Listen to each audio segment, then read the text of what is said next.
Hello, everybody, and welcome back to the Drive Pink Dialogue. This is episode number 16. In today's episode, we're going to be drafting the 20 best players on Inter Miami. But before that, we're going to be making some rounds of what's going on in Inter Miami universe. But we're taking this half week off with no game to have a little fun with the roster. But before all of that, I'm your host, Scotty. I'm here with my co-host, Saur. How you feeling tonight, man?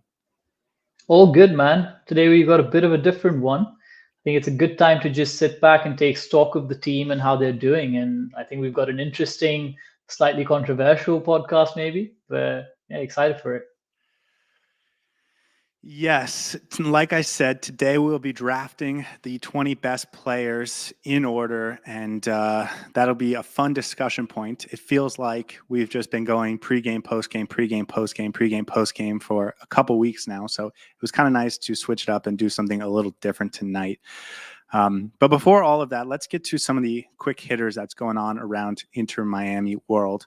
And the first today, Goal.com's Next Gen Top 50 came out. This is sort of one of the preeminent rankings of world youngsters and wonder kids. And Inter Miami's very own Cremaschi made the list. He's the only American. He checks in at number 48, which, this is a list that has Lamine Yamal and guys for Manchester United and Manchester City and Real Madrid are the guys in the top 10. So this is a prestigious list, and it's really cool to see one of Inter Miami's players make the list. It's actually a really big deal considering the kind of company he's in. Top 50, number 48 isn't too bad. And it just goes to show what an amazing talent he really is and the fact that he's got such a high ceiling. Super excited for him to be on the road to recovery and can't wait to have him back. So, yeah. For those that aren't familiar with this list, the Americans that have made this list over the last couple of years include Gaga Slonina, who's now at Chelsea, Ricardo Pepi, who already made a $20 million move to Germany and is now at PSV in the Netherlands. And both of those guys have made USMNT appearances. So this is, a sign of a really great young player that's coming up, and it's really cool to see him get that recognition, especially because we haven't seen him play in, 5 months or so. Moving forward, and speaking of big transfer fees, there's been some talk over the last 48 hours about Diego Gómez, who is been one of Inter Miami's best players, a locked-in member of this midfield. I mean, we've seen him take a really big step up over the last 2 months and is now being linked to Premier League moves, specifically Brighton, as a guy who might move this summer. There's no guarantee that we're going to lose him, but it's interesting to see that talk has already started. I'm not even surprised with the way he started the season. It was obvious that before long, a big club's going to come knocking on the door of Inter Miami asking for him. I'm surprised it's this early. We obviously expected him to perhaps make the move next year, but it'll be a big loss if we lose him in the summer. But you know what? If a big club like Brighton comes in asking for it, I don't think either the player or Inter Miami can say no. And it's a really big, prestigious thing for Inter Miami to have one of their players go play in the Premier League. But he's just been phenomenal these last few games, and not a surprise at all. Hopefully, we'll be able to replace him with another up and coming star. But yeah, we'll see what happens in the summer. If I had to guess, I would think Inter Miami would try really hard to make that a deal where you sell him in the summer and then loan him back for the rest of the season. For those that aren't familiar, the MLS calendar, even if you make it to the MLS Cup, would end in early December. So even if he does stay with Inter Miami until then, he could still join that club, be it Brighton or whatever, and have a month of training with the team before he'd be eligible to join that team for games and get registered in the January transfer window. So that would be kind of a preseason with the team. So that feels like something that Inter Miami would probably have their eye on. There's no guarantee he's going to leave this summer, and I'm sure Inter Miami would love to have him stay until the end of the season. But like you said, if there's a too good to pass up offer that comes in for Diego Gómez, then he will decide he has to go, and I don't think Inter Miami is going to stand in his way. Here's a question though. Do you think he's actually ready to make that move this soon? That's an excellent question. The first thing I'll say is we've seen him make tremendous progress over the last this season so far over the last 6 weeks. If he continues to make that level of progress over the next 4 months, then I think he'll be ready. So it's not a matter of if he's ready today, and I'm not sure he is, but if he's going to be ready by the time that the European calendar starts in August. And in that case, I do think he can make an impact on a team. And I don't think he's ready to step in and be a Premier League starter, but he may feel like he's ready to come in and be a Premier League player, a squad player that develops into something special. And I'm sure that's a dream of his, whether it's the Premier League or La Liga or anything else. Yeah, the only reason I asked this question is because he didn't have a great season last year. It was slightly underwhelming. And of course, he's started the season all guns blazing. But I think there's something special happening at Inter Miami at this point in time, and he would definitely want to be a part of it. So I think it'll be interesting to see what his thoughts are, whether he's himself mentally ready to make that move or not. So a lot of good questions, but it's all positive signs that he's definitely on the upward trajectory in terms of his form and his market value. So yeah, all good things. My general rule of thumb is I like to see guys get about 100 professional games under their belt before making that jump up in quality to a team where you might not get as many minutes. Because once you get 100 professional games, you are locked in, you know what your role is, you understand how to be a professional. And so if you go to a bigger club and your minutes drop and your appearances drop, you already feel comfortable as a professional. And I think that's just like a nice benchmark to think about. And I believe Diego Gómez is about 60 right now, professional appearances between his time at Libertad and with Inter Miami. So I think by the end of this season, he'll be near that mark. And I think it's at that point that it would be a good time for him to leave, especially with how much he's improved this season. So that's just my top line thought, though. And I think that would apply to Cremaschi if we had the same conversation. Speaking of transfers, though, let's talk about incoming. It's a good thing I checked Twitter right before we started because it looks like Marcelo Wiegand is on his way to Miami. He's going to be flying tomorrow to join the team. He signed his new contract with Boca Juniors, which allowed him to go on loan to Inter Miami. So he did that today. He's going to fly to Miami tomorrow. He's not going to be available this weekend because he'll have to get his work permit, just like we saw with Redondo. But it means that finally we're getting some action.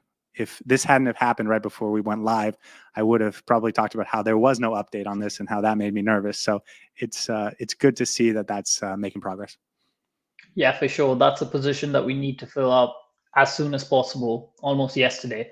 So it's good to see that that's all coming together.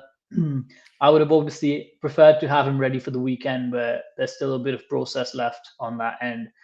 And yeah, it's just going to help us get back into the 4-3-3 formation and just become slightly more tactically sound going forward. So definitely needed to fill that right back position, and good to see him come in. Yeah, he's not going to be available this weekend for the work permit issue, but there's a chance he's available next weekend against NYCFC. And then it would be really great to see him be available for that Monterrey game, which is coming up relatively quickly in about 2 weeks now. So that's sort of the date you have in mind where you really want him to be not just available, but ready to go with the team. Let's move on to the B team. I don't know how often we're going to talk about them in this podcast, but they did play their first game over the weekend. We had 8 first-team players that started that game for the B team, including Franco Negri. So he's back, and we did talk about that. But just some minor notes on the B team. They got their first win, and they did not do a lot of winning last season. Ryan Carmichael, Pep Casas, and Leo Afonso, which were Inter Miami's 3 of their 4 draft picks, are all on the team. And some young kids got some opportunities to grow, and Inter Miami's academy has done really well lately. So it's kind of cool to see the next season kick off for them, and hopefully they produce a few more gems. Yeah, I didn't have the chance to watch the game, but one question I had was, did Yannick Bright play? He did not play, and I don't think he's going to play with them. I think the first team has a plan for him, and they're just waiting for all these other pieces to slot in so that they can fit him in and sign him to that first team contract. Although we might see him play with that team, with the B team, once that does happen. Yeah, that was a good sign, I think. Just to the point that you made a little bit earlier about how the academy has been producing gems, I think it's been fantastic to see some of these youngsters just take that step up into the first team. And it's also good to see them starting the season with a win, because I think the role of the academy is to produce as many gems and as many good players for the first team, obviously. But yeah, it's always a good validation that the academy is headed in the right direction. So it seems like the overall structure of the club across the board is very healthy, and it seems like everyone's pulling in the right direction. So I'll definitely be looking forward to more Inter Miami 2 games going forward. Yeah, last season they really struggled to get wins, and I think they finished the season with just 5 wins on the year. And it's easy to explain that away because Cremaschi and David Ruiz and Sunderland and Ian Frey and just a bunch of guys graduated from that team to the first team during the season, and so there was a talent loss. But it made it really difficult for some of the guys that were still there to play good, thriving soccer. Um, the forwards that are, I think, promising didn't have a lot of goal output, and that's probably because the run of play wasn't very good for that team. So hopefully this year is better and allows everyone to shine like their talent dictates. Let's move to injury updates. We got a few this morning from training. It looked like today Leo Campana missed practice with an adductor injury, and Nico Freire missed practice with that hamstring that we saw him leave the game because of on Saturday. And then in individual training, Lionel Messi was at the training facility today. He did do some individual training with his trainer, and then Benjamin Cremaschi also doing some individual drills. So those two guys around the team, and interesting that Messi stayed with Miami through the international break, but they're around the team. They're still doing physical things. They're not being shut down. Any thoughts on those updates? Yeah, no, I think the positive there is Benjamin Cremaschi. I'm not sure what the timeline for his return is, but the fact that he is now doing individual training, he's on the grass, is a very, very good sign. And honestly, if we can get him back before that Monterrey game, that's going to be a big boost to the squad. I'm not sure if that's too soon or not, but here's to hoping. Um, I have a prediction that we will see Ben Cremaschi for the first time on April 6th against the Colorado Rapids. And that's the MLS game between the first and second leg of the Monterrey tie. So I think there's a chance that we see him in the second tie. I would be surprised if we saw him in that first tie if he hasn't played in 3 months. And well, we'll see. But it's definitely coming closer, and that's awesome to see. Any fears for Campana? Yeah, I Who think missed time? just generally, Campana, we can't afford to lose more players right now, especially with the number of players that are out on international duty. So I think having Campana in would have been a big plus, because I would have expected maybe to see a Suarez Campana, you know, double strike partnership in one of the games. Um, so I hope it's nothing is just a knock and he comes back for the game on the weekend. And then for Freire, obviously we saw him go out with a hamstring injury. I'm not sure how serious that is, but again, it's the same. I think we need the depth in the next couple of games to make sure everyone's fit and firing. And defense has always been an area that we've been struggling with over the last few games. So I hope he comes back as soon as possible and it's nothing major. Yeah, I think Campana is probably going to be fine. I would be surprised if we don't see him start on Saturday. Fred, I do think might be a little bit more serious just because of it's a hamstring and he had to leave the game because of it. So we'll see. I hope the Campana thing is just precautionary. I do want to give some updates on the international call-ups. We did give a list of who we thought was getting called up on our last podcast on Sunday, but there's been a few things that I thought were worth mentioning. Today, it became clear that CJ Dos Santos is going to start in goal on Saturday. I know I mentioned in the last podcast that Drake Callender might fly to New York to be the starter for that game and then return to the U.S. national team. Sounds like that's not going to happen. So CJ Dos Santos in goal. Schneider Borgelin and Israel Boatwright, two guys that we didn't mention on Sunday, but both received call-ups for their international teams, which are Haiti and the Dominican Republic, respectively. So two more guys that would have been on the bench and would have, gotten probably minutes this weekend also not available. And then probably the big talking point, Robert Taylor, sounds like he turned down a call up from Finland. They have some big games to qualify for the Euros over the next week and a half. Did you want to say anything about Robert Taylor and declining the international call up? Yeah, that was a bit of a weird one and slightly controversial for the Finnish fans for sure. I was looking at a bit some of the conversation on social media, and they're not happy with Robert Taylor missing these upcoming two games. For me personally, I'm not a big fan of international breaks. I think they unnecessarily disrupt the season, and unless they actually are qualifying games, friendlies just nobody's interested in them, and players pick up unnecessary injuries, and it's just disruptive, and I don't like that. That's a personal choice.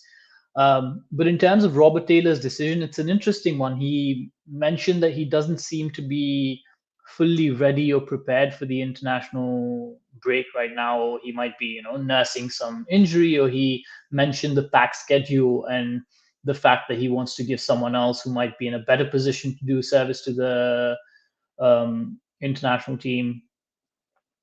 It's a bit of a weird one. I'm not sure exactly what the reasoning behind it was, but I hope it doesn't dent his chances for if Finland makes it to the Euros. I'm not sure if they qualified for the Euros. I think they have. So That's what these games are about this yeah, upcoming week. so the qualification, if they make it to the Euros, I hope he gets called up because he definitely deserves to. But for Inter Miami, this is a big, big boost because having Robert Taylor is going to be massive for the next few games. Yeah, I don't want to comment on it too much because we aren't actually sure what the motivations are behind this, but it did seem kind of weird. And he put out a statement which didn't feel like it shed light on anything nefarious, but so I don't really know, and I guess maybe I don't want to cast aspersions. So, like you said, I hope that if they do make the Euros, he gets a chance to go participate in them. And that's probably a talking point when this summer comes up and the Copa America is going on and the Euros are going on, and how many guys Inter Miami is going to lose to those tournaments, and whether Robert Taylor's one of them or not. This is probably going to be a moment we think back on. So I will say this though, he's not the first player to back out from international duty. He's not going to be the last. There have been, especially this time around, there have been so many players from the Premier League, from the Serie A, from La Liga who've, decided to withdraw for some reason or another. So it's not the first time that this has happened. So I don't want to put unnecessary pressure on Robert Taylor for missing out the international games. that makes sense. Okay, so Boatwright gone, Schneider Borgelin gone, Drake Callender gone, Nico Frede gone, Lionel Messi. Well, Frede hurt, Lionel Messi hurt. What are you expecting from this lineup on Saturday? I mean, if they're looking for players, I'm happy to play in strike. I used to play for my 8th grade team, so I think I've still got few skills up my alley. But it's not looking good. Yeah, we'll both make some predictions and put those out on social media for what the lineup might look like on game day that morning. But I was looking at who's available, and it feels like there are only 10 players that are like actual members of the first team that are going to be available for this game. And I don't know if you can actually fit them all into the same lineup. So it's going to be interesting to see not just what the starting lineup looks like, but what that bench looks like. I don't think the first 11 is going to be too bad and too much of a drop off because we've still got Busquets, we've still got Julian Gressel, we've still got Lawson Sunderland who can fit in. Robert Taylor is here now. Hopefully Campana's fit, Luis Suarez. So there's still all first team players who started most of those games. But the drop off from that to the bench is massive. If we have one injury, it's going to be a big, big call. Yeah, definitely. I will say the Red Bulls are losing their best player and probably their second best player as well to international duty. So I actually think Inter Miami is going to go in as the favorite in that game. But we'll talk about that in our next show on Saturday, right before the game. But let's get into it. This podcast is about drafting the top 20 players for Inter Miami. And we're going to go one by one. Saur will start. and I'll go second. Saur will go third. I'll go fourth, etc. And the way this is going to work is it's not about their careers. It's about who they are right now with a little bit of 2023, sprinkled in, because there are some players we haven't seen this year that we're relying on 2023 information for. But basically, it's who are the best players right now, who's the first best player, and then once he's gone, who's the second best, who's the next best player, and so on and so forth. And we're going to come up with a list of 20. And the idea is that we're going to be able to look forward or look back in 3 months and say, this player's really developed. He's moved up the list a lot. Or this player's actually, we thought we saw something in those first couple games of the season, but maybe it was just a little bit of fool's gold, and they'll drop down the list. So the rules are, you go first, I'll go first. And then the last thing I want to say is the players that aren't available for this, which are Facundo Farias, who's just not going to play this year, Yannick Bright, who we both like, but isn't signed yet, so we're just going to not include him. Matias Rojas and Marcelo Wiegand, who it sounds like both of them are going to join soon, but we also haven't seen them enough to really put them on this list in an informed way. And then Santi Morales and Tyler Hall, who also haven't made their first team debuts yet. So that gives us 25 eligible players on this team right now. Do you understand the rules? Did I explain that well? Yes, sir. And for our listeners, I just want to point out that Scotty and I have not conferred on this list by any means. So if a fight breaks out over opinions, I apologize in advance. Fortunately, we do all of our fighting off camera, so you guys won't have to be subjected to that.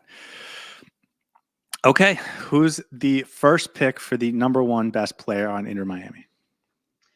Based on the last few games and the way this player has contributed for both goals and assists, I think you know where I'm going with this. The first draft pick is Luis Suarez. Okay, so Luis Suarez, the number one pick, not something either of us would have said a month ago. And in fact, I don't think either of us were very optimistic about him a month ago. Tell me why.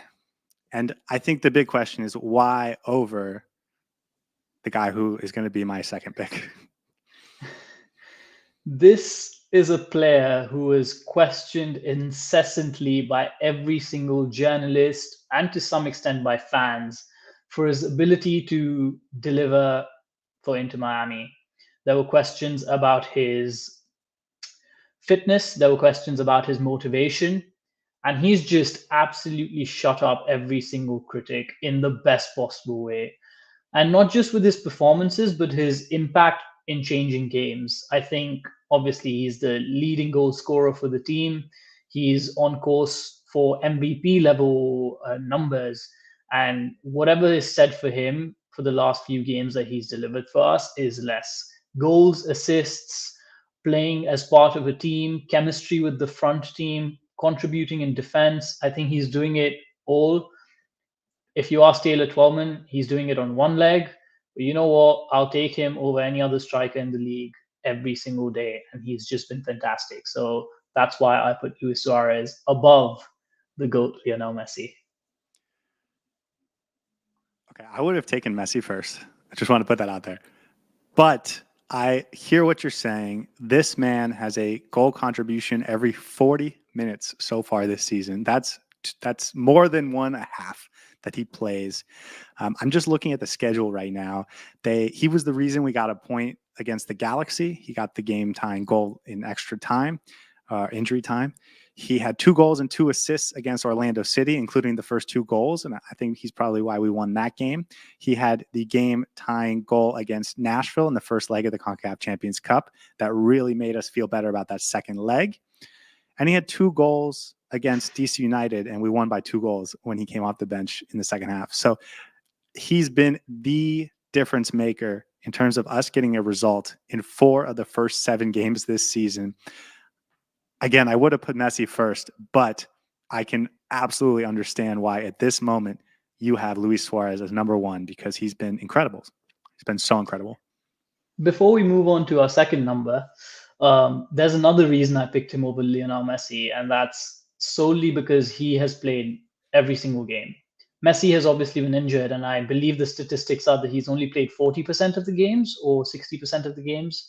And yeah, we've obviously missed him a couple of times, but Suarez has been available every single game, and he's had the impact and the difference in almost all of them. So, uh, slightly controversial. Some listeners might disagree with me. Obviously, Scotty disagrees with me, but it's not too much of a gulf in Suarez or Messi. So it would have been either one of them. So Yeah, and just to add to that, I think he should be the MVP favorite for the MLS right now.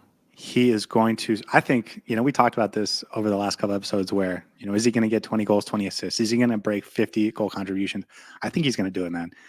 I think he's going to get 20 goals, 20 assists. I don't even know what the MLS record is for assists, but I think he's going to challenge for it this year. He's so good. I'm like falling in love with him as a player because it's just madness how talented he is, and the fact that he's playing in this league with that level of talent, it's just amazing. He was number 2 on my list though, and so with the second pick, I get to take the guy who's number 1 on my list, and that is Lionel Messi. He's played 19 games for Inter Miami, and he's got 23 goal contributions, 16 goals, 7 assists. He is the third all-time in Inter Miami scoring charts. He's going to break the assist record just this season, assuming Suarez doesn't break it first. He's athletic when you need him to be. He was a difference maker in the biggest game against Nashville. He gets goals, he gets assists, he progresses the ball. He's Lionel Messi, man. I don't know what else to say. I'll be honest. I think there are a couple aspects of his game that are still missing. I think he can build on those. Obviously, he's still an up and coming player, got a lot to prove. So he's only going to get better from here. No, I'm kidding. Yeah, it's phenomenal. I think Inter Miami is always going to be recognized and known for its post Messi and pre Messi era. And I think he's not only revolutionized this team and this team's future, but I think it's also changed the image of the MLS, and it's only upwards from here. So I think for the league as a whole, the impact that Messi has been phenomenal. But just in terms of the numbers that he puts up and the way he plays as well, even if he doesn't necessarily have that level of involvement in a game, he has moments where he'll just switch it on, and you can just see that he's levels above everybody else. And that's what happens when you're the GOAT. And there's no comparison to him or with any other player. So, yes, we've put him second in this list, but that's only because Suarez has been that good these last few games. But Messi has had a phenomenal impact on Inter Miami since last year. And I can't wait to see what the future holds for this team with him leading the line. Yeah, in defense of your Suarez pick at number 1, even last year when we saw Jordi Alba and Sergio Busquets join the team, it was clear that Messi was like even a tier above those two. But it does feel like Luis Suarez is on the same tier as Lionel Messi, and that's the best tier ever. And so I still think Lionel Messi's better, but yeah. The only downside to Messi is that he hasn't been healthy 100% of the time, because every time he is on the field and every time he is playing, it's just you feel like you're going to score anytime you have the ball. And Yeah, that's the only awesome. concern. The only concern with him is his health at this point in time, I think. But let's not dwell too much on that. Yeah. I let's think not dwell too much on that. You're going to manage his time and it's going to be fine. And the season is long. He's going to have plenty of games under his belt to take Miami to not 1, not 2, not 3, but maybe 4 cups. So we'll see. Okay, so those first 2 picks, I think, even if they didn't go in the order I thought they would go in, they were the 2 picks I thought definitely had to be number 1 and number 2. Third pick to you. This one's controversial. But my third pick for my draft, I choose Robert Taylor.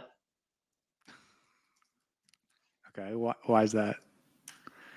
I think as much of an impact that Messi and Suarez have had, Robert Taylor has been the most underrated and yet the most consistent player on this team. He's also had several goal contributions already in this season.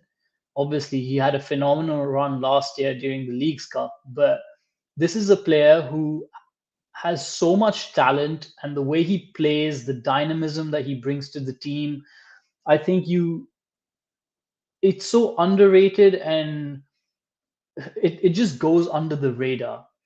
And the way he has an impact on the team is not as visible as someone like a Suarez or a Messi. But when he doesn't play, you can automatically see that downgrade on that left side um, of the pitch and of the team.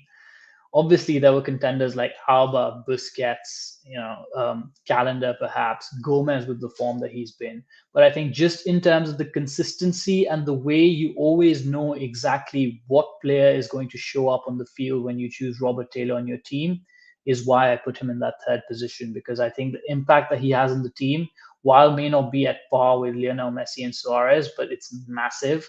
And I think he's very, very underrated. Interesting. Not what I was expecting from you at all. Um, I had Robert Taylor considerably lower on my list. I felt that there was a tier one in terms of talent here and a tier two. And I think the second tier, Robert Taylor, fits in there sort of anywhere on that in that spot. But I think there was one player that is in that tier one that we hadn't gotten to yet. So I'm surprised to hear you say that about Robert Taylor. With that said, he's an excellent player. 20 goal contributions since the beginning of 2023. It's one of the most of any player in MLS. He is dynamic. He's available. He's flexible. He can play all over the field. He does the dirty work. He can play defense, and he can play defense in a way that lets both Suarez and Messi not play defense. He scores goals. He creates assists. He has a hell of a right foot, and so he can blast it from anywhere. He's goal dangerous from inside and outside the box. He can make runs over the top to spread the defense thin, wide, out, and whatever you really need from him in that game. He's a dynamic player, and I hear what you're saying, man. So, Thank you for proving my point. But just to come back to your statistics of 20 goal contributions since the start of 2023, which is the most of any player in the MLS, that's actually really mad numbers. So I'm surprised he's not high on your list. But yeah, he can do everything on that pitch except probably be in goal. So maybe one day we might get to see him play as keeper as well. But until then, I think he's a phenomenal player that deserves to be recognized more for the contributions that he has on this team. And that's why I put him third. yeah, he's not the only player with 20 goal contributions, but I'm sure that the list of players that have 20 is small and it's very illustrious. And Robert Taylor probably surprises a lot of people to be on that list. Okay, pick number 4, and who I had as third, and I think I think he's in that first tier with Messi and Suarez instead of being in the second tier with some of the guys that we'll get to in the next few picks, and that's Jordi Alba. The one thing that I was worried about with all of these older players when they come to MLS is, do they have the athleticism to allow their talents and their technical ability and their tactical awareness to really shine? Because this is an athletic league, and guys coming from the Premier League are used to it, and Germany and France, but some of the guys coming from Italy and Spain, those are slower leagues, and it might be a little bit of a shock, the athleticism required in this league. And so Jordi Alba hasn't had that problem. He's still very quick. And that allows that technical ability to shine. He's so good.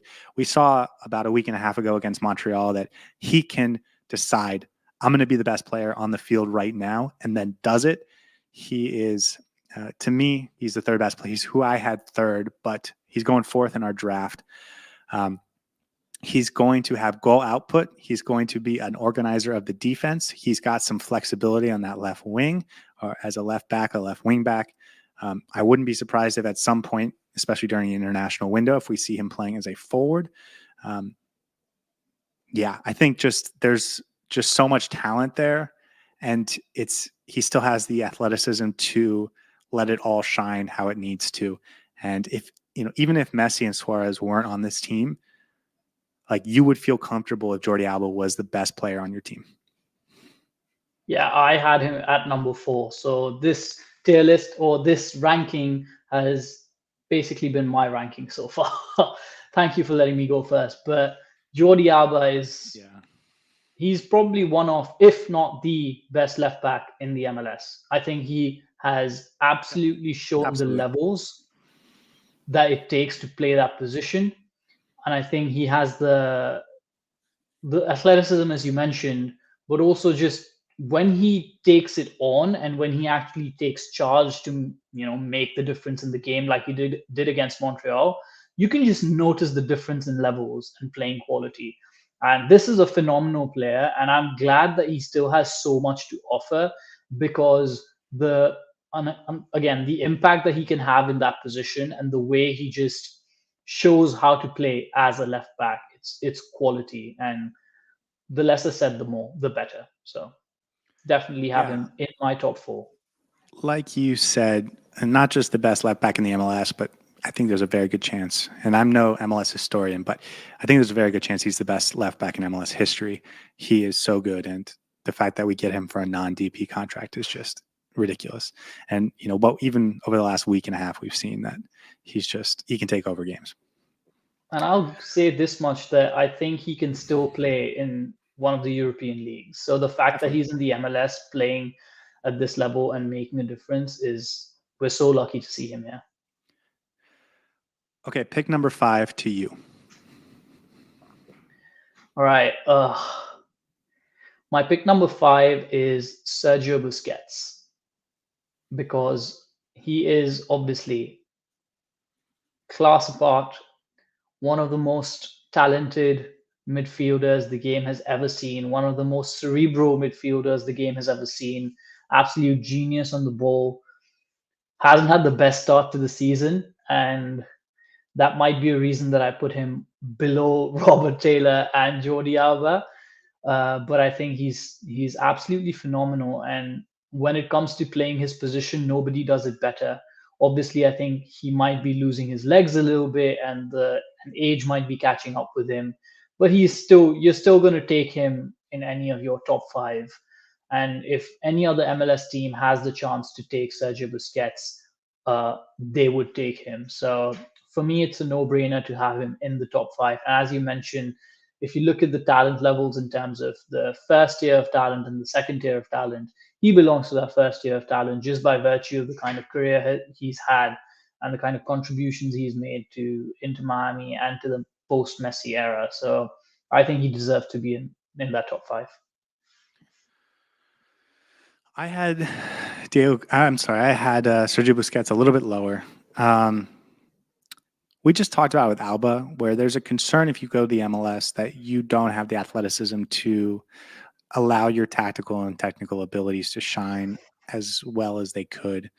And I actually have Busquets in this second tier comfortably because you can't have Busquets as a guy that just comes onto the field and dominates. You have to set up not just the midfield, but most of the team around what he's still good at. Not that he's still good at, I mean, he's an excellent player. This is the best To team in cover the his MLS, faults. but you need to surround him in the midfield with players that can allow him to focus on what he's great at. And he is not a take over the game all by himself type of player in this league at this time. So for me, considering we're only talking about 2024, I had Busquets 7th on my list, but he ends up 5th on our total list. But yeah, I mean, the reason he's 7th on this list for me is because this is the best roster in MLS, and there are 6 just really dynamic, really fun guys to watch ahead of him. Yeah. Anything else about Busquets? Yeah, I had a question for you, because you mentioned that you have to set the team around him to make sure you cover for his faults and defects as a player. But do you think what he offers to the team is worth having to build that team around him and having to set up the team in a manner that best optimizes Sergio Busquets' presence in the midfield? Or do you think sometimes it compromises the way that this team could actually play? And do you think it might be even better to have him as a bench option for that matter? No, you're not going to bring Sergio Busquets off the bench, but I think that if there was no Messi, no Suarez, and you were just Nashville or St. Louis, and you were picking someone to build a team around, I don't know if Sergio Busquets is the guy that you would choose to do that with. But here we are, and like he fits into this team because we have to build this team that fits not just him, but Messi and Suarez and Alba and all of them. But yeah, I mean, he's still a really talented player. I don't want to take anything away from him. There's not a lot of midfielders in this league that don't have some deficiency in some aspect of their game. So Sergio Busquets has those world-class qualities that make him better than most. Okay, pick number 6, and I'm going with the guy I had number 5 on my list, and that is Diego Gómez. He has been a revelation this season, especially compared to last year, but he does so much dirty work in the midfield that it makes it really hard for the other team to do what they want to do. And that to me is like the hallmark of a great player. And I love midfield play. I think midfield battles are one of the most interesting things about soccer. And so maybe I'm a little biased here, but Diego Gómez has been a wrecking ball in the midfield. We've seen some final third quality from him this season that we really didn't see in the past.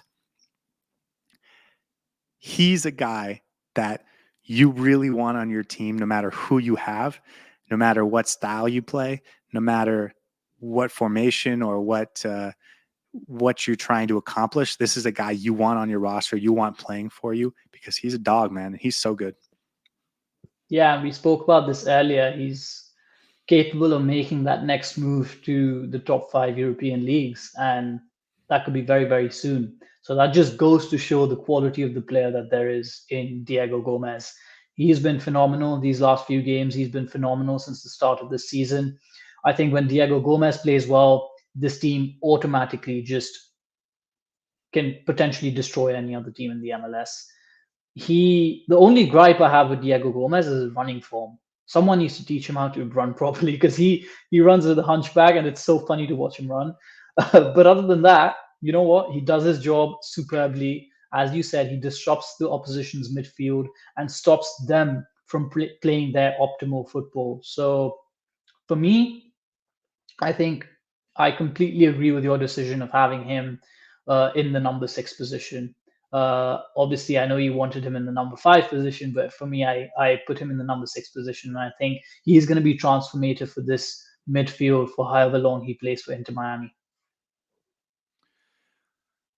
Okay, you've surprised me with all 3 of your picks so far. Who are you going with at number 7? I'm going to keep surprising you today. The next on my list is Drake Callender. I'll just admit, I realized as you were saying that I have Drake Callender 4th on my list. So I actually meant to take him in that last spot, but I just assumed we had already gotten through the top 4. So talk to me about Drake Callender. What can I say? I think he's a phenomenal shot stopper. He's had some really good saves this season. We had a few questions about his ability to play with his feet, obviously, but also he showed a little bit of hesitancy in that preseason and had a few errors in him. He's been great in most of those games, barring one, which was the Montreal game, where I think he could have done better. But this is, I think, a top 5 keeper in the MLS, if not top 3. And the fact that he's been called up to the national team, I hope he gets to play with the national team at one point during the international break. But yeah, again, a really good keeper. I think one of the top quality keepers that the MLS has. And he's been a big reason that Inter Miami has had a good defense, because we've obviously had questions over the defense. But when you have Drake Callender in goal, even when your defense gets bypassed, there's an additional layer of security in goal that's going to help you get the clean sheets or win games. And I think as much as an impact Lionel Messi and Luis Suarez have in changing games, I think Drake Callender has just the exact same impact as well on the other side of the pitch in stopping the goals. So I think he deserves to be in the top 10, and I've placed him in number 7 position. You obviously had him much higher, so I'd love to hear your thoughts on why you think he deserves to be in the top 5. Yeah, I have him not in that first tier with Messi, Suarez, and Alba, but I had him first in that next tier before some of the guys we've already talked about. For those that like advanced analytics, one of the most interesting statistics in terms of judging a goalkeeper is post shot expected goals. Um, and the subsequence of that is post shot expected goals minus goals allowed. And what this means is how many expected goals you're allowed versus how many goals you allow. Drake Callender has 0.68 post shot expected goals allowed minus goals allowed per 90. There is not a single goalkeeper in the entire world in any major league that had a better post shot expected goal minus goal allowed over the last year than Drake Callender has had in these first 5 games. Obviously, it's a small sample size. If Drake Callender keeps this up for the rest of the season, he's going to get sold to not just a top 5 league, but to a top 10, 15 league in the world because, like I said, that would be the best mark of any goalkeeper in the world. But that's how good he's been over the first 5 MLS games. And I say MLS because this stat isn't tracked in the CONCACAF Champions Cup. But in the MLS, he's been world class as a shot stopper. Yeah, I'll be honest, those statistics they went over my head. I am not a stats person. So for me, I go with more the eye test rather than the stats. But for the stats nerds there, I'm sure that was a really good fact to know. But yeah, the fact that he's beaten out keepers like Allison and Edison in that sense, I'm Let not me give you another surprised he's stat. been. Let me give you another stat. Inter Miami's allowed 5 goals in the MLS so far this season. They, based on the advanced statistics, should have given up about 9.5. Drake Callender is the difference between 5 goals allowed and 9 to 10 goals allowed. He is the reason their goals allowed is not doubled. He's the reason why their defense doesn't look that bad. He's the reason this team has won so many games and gotten so many results. He's a difference maker. He really is. And not just once in a while, but seemingly every game. Yeah, now that you put it that way, I'm wondering why I didn't put him higher because I mentioned the fact that he's had as much of an impact on the other side of the pitch as Luis Suarez on in the strike position. So yeah, he makes it on the 7th position in our list, and Should hopefully we the go back listeners and agree. should we go back and change that? No, we're not. This list stays the way it is. Okay. Well, the next time we do this, we can move him up if he deserves it. How about we reorient the positions after we have the top 20, and then we can reconsider whether we want to finalize the list by changing a few Okay. players Sure. around. Yeah. Okay. That was 7th to you. 8th goes to me, and I just want to make sure I didn't forget anyone so far. I did not. Federico Redondo.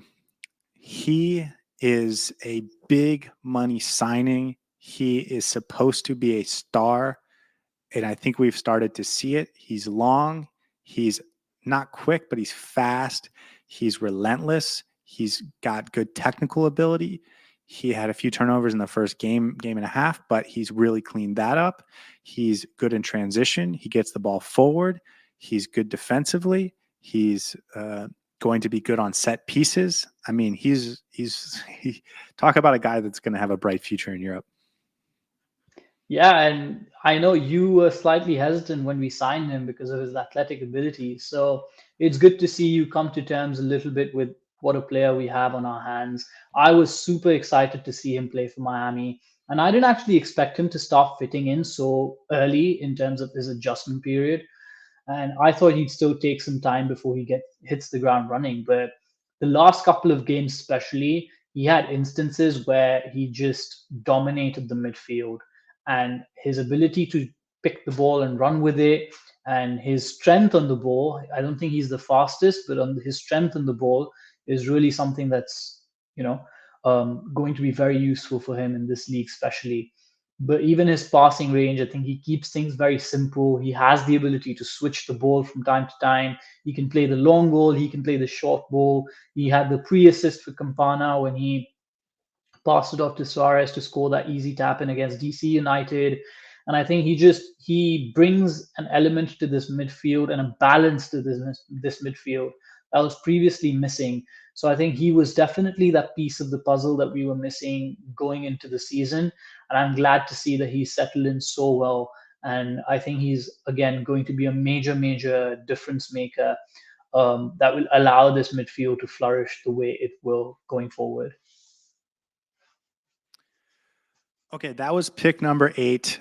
Those were the top 8 that I had. I'm assuming those are the same top 8 that you had. So I think from here we might get some real divergence. Let's hear who you have at number 9. Yeah, I also had Federico Redondo at number 8, I believe. This one is slightly, again, I think you're going to disagree with me on this. But on number 9, I've got Leo Campana. That's who I had at number 9. Really? Yes. Okay, we agree on something. That's good to know. Tell me My why.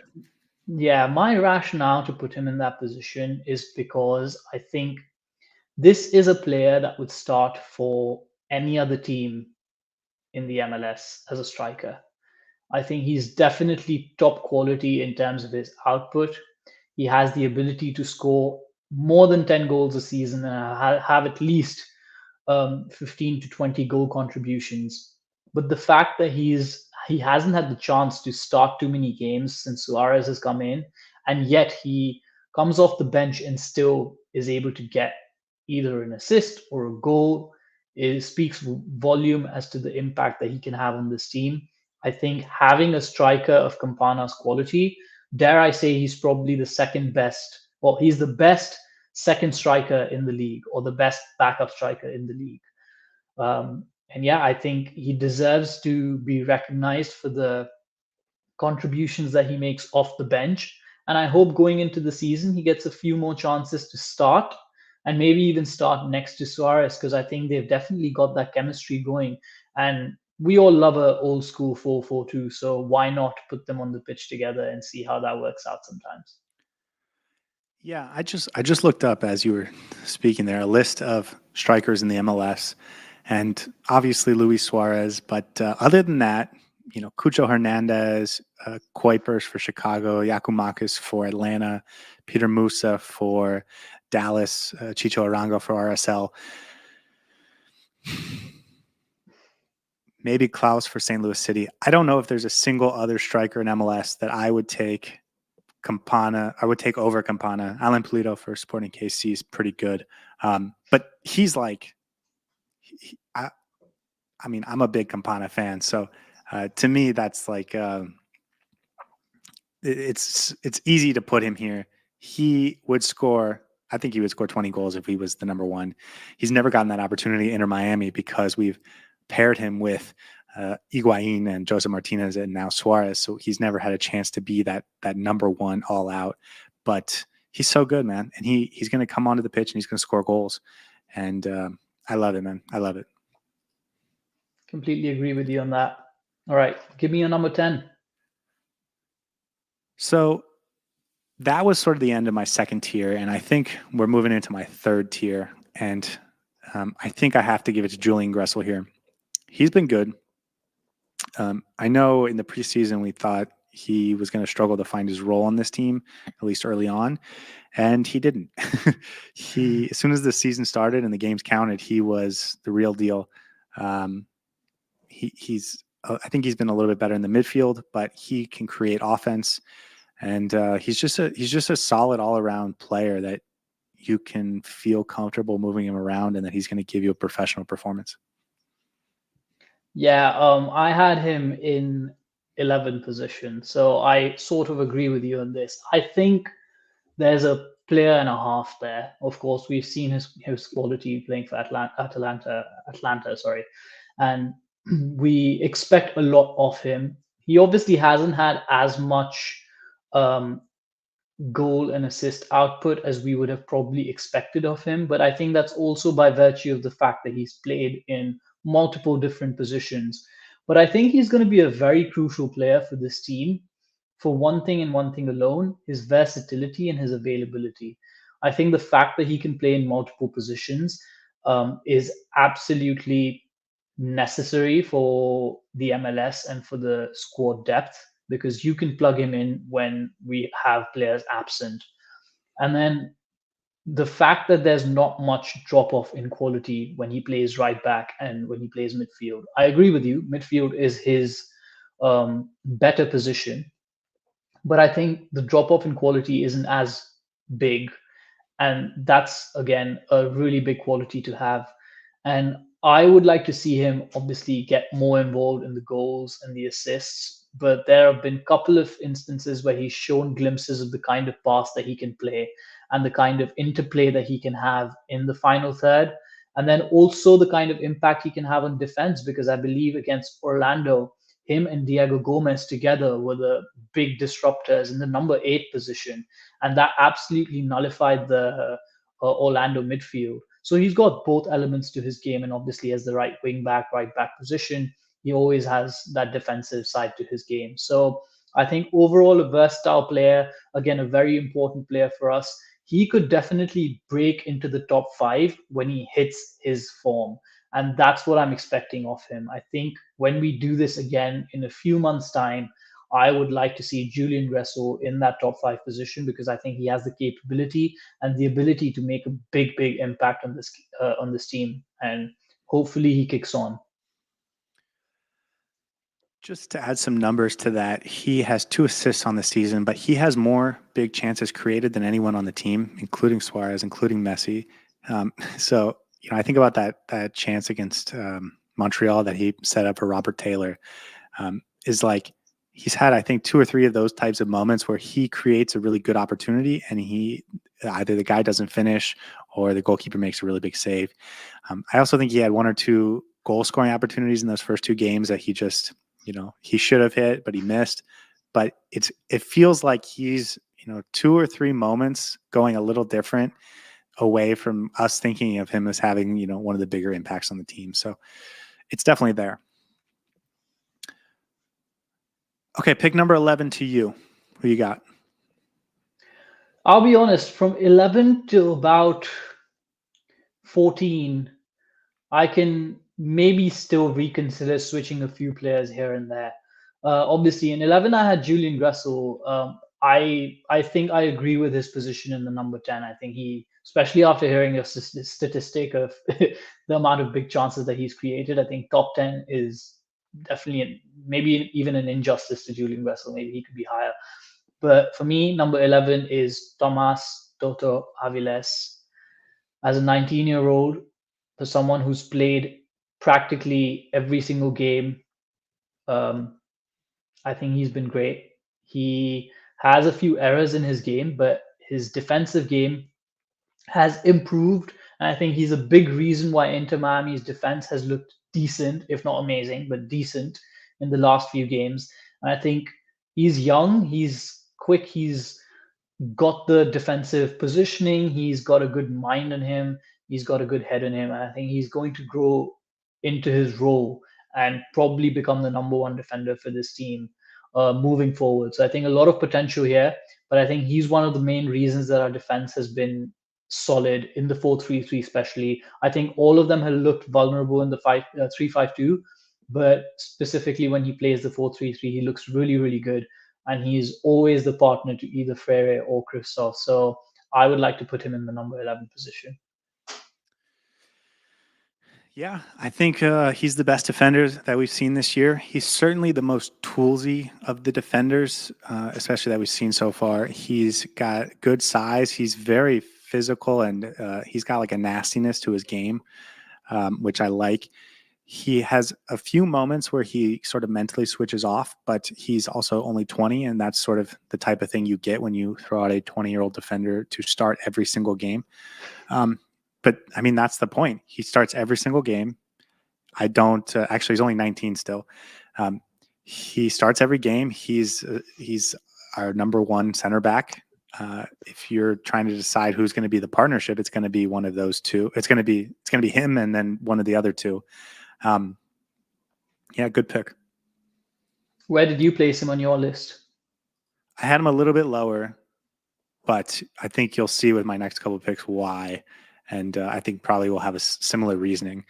And I guess that leads me into number 12, and that's Ian Frey. Ian Frey, to me, has the most tools of any center back on our roster. He, from what I saw last season, is the best prospect that Inter Miami has that's under 20. I guess Ian Frey is probably getting up there a little bit, but he was more impressive than what we saw from Diego Gómez last year, what we saw from Cremaschi last year, from what we saw from Aviles last year. He is comfortable on the ball. He likes to get forward. From a center back in this league that's developed in the U.S. to be that good and comfortable on the ball is really special. It just doesn't happen very often. He's a good athlete. Obviously, we have to see if he can come back healthy, but if he does, and I'll make some proclamations in a minute, but if he does, I think he's going to be the number one center back on this team by the end of the year, by the Leagues Cup, really. Ian Frey, if he never injured his ACL, and listen, he's had 3 back-to-back-to-back ACL injuries, so that's scary. But if he never injured his ACL, I would think that he would already be in a top 5 league in Europe. He would have been a starter for the U.S. Olympic team this summer, and he would be getting U.S. men's national team calls. I think the potential is through the roof for this player. I am so excited to have him back soon. I think we're going to see him by the end of April. And I mean, I can't say enough good things about this player. He's just so exciting, so fun to watch. Yeah, I completely agree with everything you said, and I'm really excited to have him come back into that defense because we've seen that the defense has vulnerabilities and it's not been amazing. And I think he'll have a great chance to come back in and eventually make that spot his own next to Aviles and be the starting defender. And My listen, I only want to concern with him go ahead. is the 3 ACL surgery that you mentioned. I really hope he's able to find the levels pre-surgery, and I hope we don't see a drop off in his performance because it can be as challenging physically as it can be. It's also definitely taxing mentally. So it's going to be a big mental effort for him to come back and find those levels before his injury. So hopefully he comes back all guns blazing. Yeah, and I guess I should probably put a disclaimer on this. He is a really toolsy player, and you're going to see a lot of like really exciting moments from him. But he's still a young player that hasn't played a ton of professional minutes. So you're also going to see those sort of lapses of, defensive mistakes that are just a matter of like playing minutes and ironing those out. Those are still going to be in his game because he hasn't played those minutes. But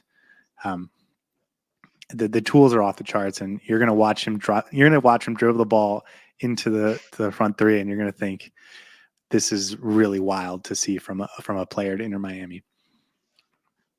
Okay, that's number 12. Who do you have at number 13? I mean, I had a number 12 was David Ruiz. Okay. Why is that? Again, I think he's a great player. He's an up and coming talent. Offers a lot to the team when he plays. I think he's a really good bench option. I wouldn't see him as in the starting 11, obviously. We haven't placed him in the top 11, but I think he's a really good bench option to have in the midfield, especially. I think he's a good box to box. He can play defensively as well. He can play as the DM. Again, versatile player. We saw him plug in that right back position. Maybe even that becomes his role going forward into this team. But overall, I think he's not an amazing player, but I think he's definitely, someone that you're going to bring on in a game to try and change the game maybe. And I think he can have an impact off the bench.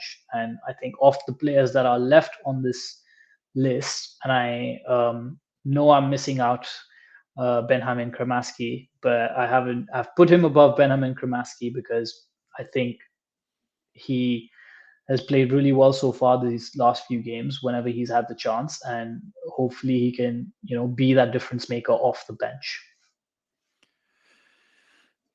Yeah, David Ruiz. I had him 18th. I had him quite a bit lower, but this is his age 20 season. He played a lot last season when I don't think a lot of people expected him to. He showed out well.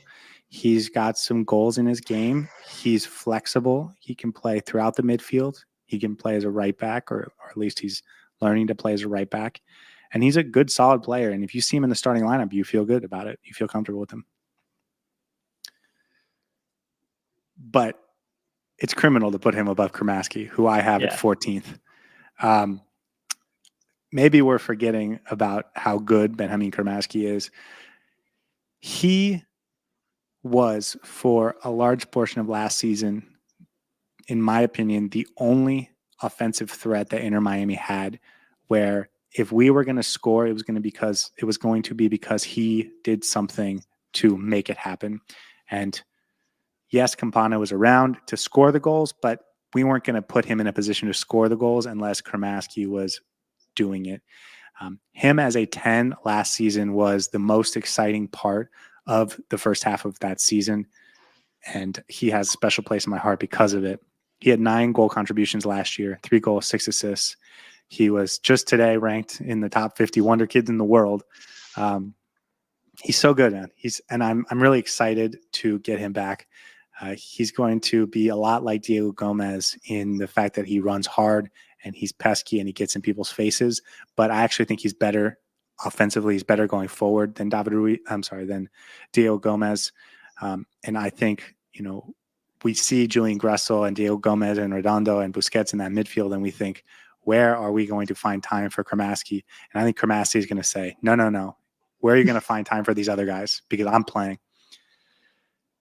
With that said, I still had him 12th on my list, so he's going to have to earn it.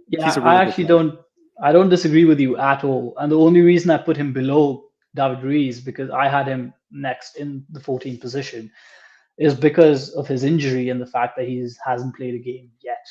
And I think this is a player that's probably going to go up to, I would say, looking at the list that we have right now, I think he can easily fit into the top 7. And I am super excited to see him come back from injury. And I would love to see a midfield of Redondo, Diego Gómez, and Benjamin Cremaschi. I think that is going to be a midfield for the future till Diego Gómez leaves us. But I think all 3 of them are going to leave all in the 3 not of too them, distant future. eventually. But that's a midfield full of talent, and I completely agree with you, man. Benjamin Cremaschi is very entertaining as a player, great to watch. And at times this season, when we were struggling with that midfield combination, especially when Redondo hadn't come back, and we were like, "Oh, we're missing a bit of athleticism," I was screaming at my screen and literally asking for Benjamin Cremaschi to be brought back from injury as soon as possible. I remember when I was I believe it was the game against Orlando that we were doing before the podcast. I was doing my research and just rewatching the games against Orlando that we had, and the one game that he played, I was like, oh, this is the exact piece that we're missing in our midfield right now. So have him come back is going to be really, really good, and I can't wait. Yeah. Okay, 15 to you. Again, this was a little bit of a toss-up between 15 and 16, but in the 15th position, I have Nicolas Freire. Okay, I had him 16th, so I had him right in this sort of range. Tell me why. I think between him and Christoph, in terms of our defenders, he, I think, is the better option. I think the defense looks a lot more organized when he's in the central center back position. And I think he has the ability to command the air. I think he helps the rest of the defense look better. So I think for me, he definitely deserves to be in that 15th spot. And hopefully, once he's back from his hamstring issue that he's having, he'll get more consistent game time. And throughout the season, we get to see him as our, main center back option, especially, I think, because we signed him to be our main center back option. Yeah, well, we'll see. Ian Frey and Aviles might lock those 2 jobs down, but moving to 16th, I'm going to go back to who I had 13th, and that was Franco Negri. I had him before all 3 of these center backs, Aviles, Christoph, and Freire. He's a good player, and it's been a long time since we've seen him. So I can understand why people forget, but he's a good player. He's going to be a bench piece that really can impact games. He's good going forward. He's solid in transition. He's solid defensively. I mean, he's just a good all-around player. And again, I remember this time a year ago when we didn't have a lot of talent. Negria was one of the talented players, and I'm excited to see him back hopefully this weekend. And yeah, he's just a good player, man. Yeah, for sure. Again, I think my reasoning has mostly been the reason I've placed these players lower is because of the injury that they're currently going through. And I'm sure this is going to change. This list would change as we do it next time around as well, especially with the players available. But I agree with you, Franco Negri, a great option to have in your defense. And in that fullback position, he's probably the second choice after Jordi Alba. So it'll be good to have him back and play in that left back position from time to time. Okay, 17 to you. Sergei Christoph. I will say I actually have him. I put him ahead of Frede, but I think those two are like neck and neck. I think they have different strengths. I think overall they're like the same level of player. Tell me why you have him here. Yeah, I was confused, man. 15 and 16, I was confused whether I should go with Christoph or Frere. I went with Frere because I thought he's just that slightly better than Christoph, but honestly, they offer two very completely different skill sets. And Christoph's got that experience in him. And we saw against DC United, I think he did phenomenally well against that strike threat that they had up top with Christian Benteke. So for me, he has his moments where he's not great and his pace catches up with him, and he gets beat when we face pacey attacks. But I think his experience pulls him through. So definitely a good backup option to have, and I think I wouldn't be too concerned if he plays a few games as a first, like in the first starting 11. But yeah, I think between him and Frere, it's a bit of a toss up. But I prefer Frere just a little bit more. Okay, I'm going with 18th, Robbie Robinson. I had him 17th. We haven't seen him yet either. And listen, he's an injury-prone player, so I'm not sure how much we're going to see from him this season. But he's a left winger that has some tricks and some skills and can, take guys on one-on-one, which I love to see from a winger. Just looking up last season, he only made 12 appearances, so 2 goal contributions. So that might be what we get from him this season, but when he is in the starting lineup, I'm going to feel good about it. He's played for a long time with Inter Miami. He was their first ever draft pick, and he's probably going to leave the team after this year, but he's a guy that, like, I think if you built a team around him and he could stay healthy, he could be like a 10 to 12 goal guy in this league because he's got some talent. He can be like an exciting player if you don't have Lionel Messi on your team to like ruin your standards. But yeah, Robbie Robinson, number 18, I feel like he deserves to be on this list. Just looking at this list is so surprising. Like, this team is absolutely stacked if you think about it. And Robbie Robinson for any other MLS team, they'll be very happy to have him in the starting 11. So the fact that he's 18th on this list, obviously injuries don't help. But yeah, I agree with you. I think he's definitely got that talent and he's an MLS caliber player. So yeah, I would go for 18 for Robbie Robinson. Did you have him in your top 20? No, I did not have him in my top 20. No. Is he the first player that you didn't have in your top 20 so far? Mm-hmm. Interesting. Okay. Your last pick, number 19, before I wrap it up with number 20. Let's see if I can fill out my top 20 with our top 20. Who you got? Noah Allen. That's who I had. Go ahead. Yeah, I think, again, great player. Obviously, we've seen him play in that left center back position when he plays that 3-5-2. He's shown some really good defensive skills in that position from time to time. I've been really happy with the way he's played from in that position, especially in that 3-5-2. It hasn't been the best formation for this team, but I think Noah Allen's always looked good in that position. How old is he? Is he like 20? Yeah, he's 19, so he's still young, and he's Um, he's a very secure player, and I like him. I think if Jordi Alba wasn't in this team, maybe even Franco Negri, he would have been a good left back option to have. And yeah, I think he deserves to be in at least the top 20. So that's why I placed him there.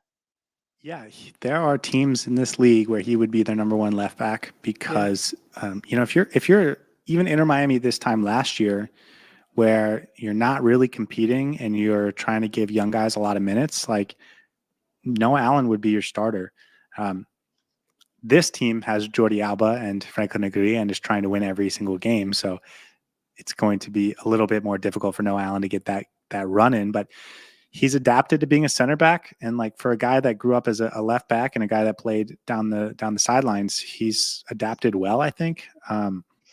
He still has those mental mistakes because he doesn't have those 100 games of being a center back in him, but he's good, man. He's solid. He's a good athlete. I mean, if he was 6'1", we would be talking about him up there with Ian Frey and Toto Aviles because he's got a lot of nice tools and yeah, man, he's a nice, good, solid player, and he's a young player that I think is going to be a really good one.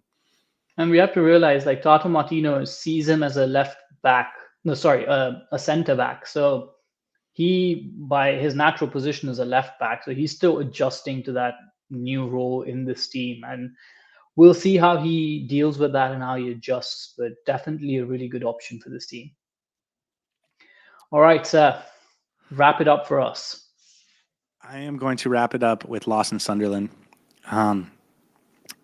It's weird situation for Lawson Sunderland because he's, I think, the 7th midfielder on this list, and I think appropriately 7th on this list. So I don't know how much game time he's going to get this year. I don't know if he profiles to any other position particularly well, but he's a solid player. Tata saw something in him from the 2 team last season that he liked, and he gave him a chance, and he's got an assist so far this year to help tie the game against Montreal. He is a guy you can throw out there for major minutes, and he's not going to hold your team back. Good, solid player. If you see him in the starting lineup, you're not panicking. And I for have the him in my 20th, top 20 as well.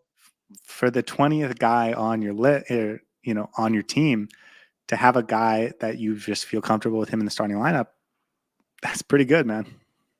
And I think we'll see him over the next couple of games because he's going to have to fill that role for at least a couple of games. He's gonna start this weekend for sure. Yeah, with the players out on international duty. So yeah, I had him in my top 20 as well. I completely agree with you, and I think um, the fact that he makes it in the top 20 on the 20th position is absolutely mad because this team is stacked. As I said, like phenomenal talent all around. So if I'm not mistaken, you had one player that wasn't picked from your list. All 20 of mine were the 20 that were taken. Who was the one player that didn't get taken? Israel Boatwright. Okay. I know we Israel haven't seen Boatwright. too much of him, but the glimpses that we saw of him in the preseason, I put him in the 20th position, and I was like, "Oh, this is a dynamic fullback." And when we let Yedlin go, I genuinely thought Tata Martino might actually give him a run. So I was a little bit disappointed that he didn't get a chance to prove himself. But hopefully, as the season progresses, we get to see him play because I think there's definitely a player there. Okay, today is March 20th, but the official Drive Pink Dialogue top 20 Inter Miami players for March 20th is number 1, Luis Suarez, number 2, Lionel Messi, number 3, Robert Taylor, number 4, Jordi Alba, number 5, Sergio Busquets, number 6, Diego Gómez, number 7, Drake Callender, number 8, Federico Redondo, number 9, Leo Campana, number 10, Julian Gressel, number 11, Toto Aviles, number 12, Ian Frey, number 13, David Ruiz, number 14, Benjamin Cremaschi, number 15, Nicolas Freire, number 16, Franco Negri, 17, Sergei Christoph, 18, Robbie Robinson, 19, Noah Allen, and number 20, Lawson Sunderland, the official top 20. If any of those seem wrong to you, that's because Saur picked them. And we're going to try and do this list again, maybe in a couple months, or maybe at the halfway mark of the season, or maybe the end of the season, just to see how this list would change. Some quick questions about the list. who do you think has changed the most from the preseason? I know we didn't do this in the preseason, but if we had, who do you think has been the biggest riser / faller on this list? Oof. I think Diego Gómez has surprised everyone with the way he's played. So I would say he's definitely been the biggest riser. I know you had him higher up in your list, right? So this was down to me that he's not made the top 5, but he's definitely been the surprise package of the first few games of the season. Yeah, I'm looking at this list and I see Cremaschi at number 14, and I would have had Cremaschi ahead of Diego Gómez in the preseason. So big rise for Diego Gómez to go from 14th, 15th all the way to number 6. Any other surprises? I mean, I was surprised that Robert Taylor ended up at number 3. I think maybe we could have probably, if we thought this through, we would have had Drake Callender a little bit higher. But I don't know. Are you comfortable with this final 20 for now? I am comfortable with this final 20. The only one that I think stands out for me is the Benjamin Cremaschi in number 14. I think I shot myself in the foot with that. I think I went too much with the injury angle on some of these players. That's why it turned out to be this way. But you know what? I will stick to my guns and I will stick with this until the next time. So that Benjamin Cremaschi has the chance to jump from the 14th position to the top 5. And then we can say he had the biggest jump. So yeah, I'm going to stick with this. I'm very excited for Cremaschi to don the pink again for our Herons. Anything else before we go? I'm going to check Twitter because it feels like every time we record, something happens while we're recording. But anything else you want to talk about in this episode? Yeah, I just want to talk about how I hate international break. It absolutely ruins my weekends. And hopefully, going forward, we're not going to get as many international breaks that'll, put a dampener on our MLS season. Well, fortunately, we get MLS through the international breaks, so I don't even know what Yeah, you're but complaining about. so many players not playing. There's a potential for injuries coming through. Not great. Not great at all. Okay, well, thank you guys for watching and listening. We go live on YouTube for every episode, but for those listening on Spotify and Apple Podcasts, we really appreciate it. Our next episode will be the pre-game show before this weekend's game at the New York Red Bulls. That game is at 2 p.m. Eastern time, so we'll go live at about 1 o'clock to talk about the game, get out our nerves, talk about the other team and what to expect and how we think everything is going to go. But until then, I'm Scotty. This is my co-host, Saur, and we'll see you next time.